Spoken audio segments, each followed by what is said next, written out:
আসসালামু আলাইকুম রহমতুল্লাহি ওবরাকাতুহ। দূরের ও কাছের দেশে ও প্রবাসে সকল মুসলমান ভাই বোনদের প্রতি আমার সালাম। হিন্দু, বৌদ্ধ, খ্রিস্টান,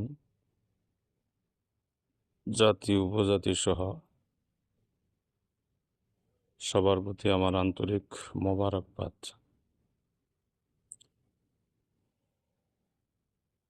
গতকালকে একটা ভিডিও দেখলাম, সেটা কতটুক বাস্তব এবং সত্য জানি না, আল্লাহ পাক ভালো জানে। তবে যেটা দেখলাম সেটা অন্তর কেঁপে ওঠার মতো। চট্টগ্রামে যেখানে বন্যা কবলিত এলাকা, সেখানে দেখলাম এক ভাই ভিডিও পোস্ট করেছেন। তো সেখানে লাশগুলা দাফন করার মতো কোনো পরিবেশ নাই। তো সেই লাশগুলাকে বাঁশের ভেলা বানায়া অথবা কলা গাছের ভেলা বানায়া সেই ভেলার উপরে বাসায় দিতেছে লাশগুলা। আহ,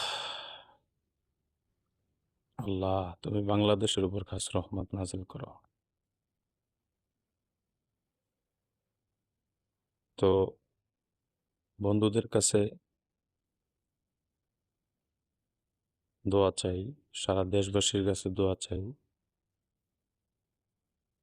যে সমস্ত জায়গায় বন্যার কারণে যারা নিহত হয়েছেন,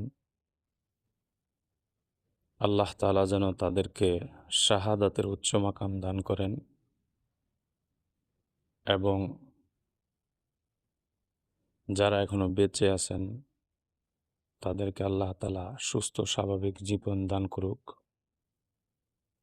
পরিশেষে আমি আমার দেশের সকল ভাই বোনদেরকে বলবো, আপনারা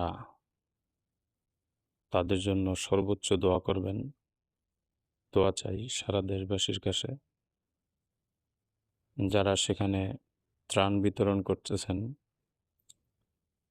তো অনেকেই দেখি ব্যঙ্গচিত্র করে যারা ত্রাণ নিয়ে যায় তাদেরকে নিয়ে বিভিন্ন কটাক্ষ বা বিভিন্ন মন্তব্য করেন। ভাই, একটাবার চিন্তা করে দেখলেন না, যেভাবেই হোক তাদেরকে আল্লাহ কবুল করছে বিদায় তারা সেখানে ত্রাণ নিয়ে যেতে পারছে।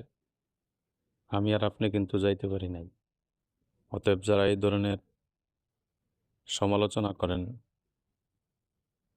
তারা এই কাজগুলো বর্জন করেন, এগুলো ঠিক না। আল্লাহ তাআলা আমাদেরকে সহি সালামতে বেঁচে থাকার তৌফিক দান করুক।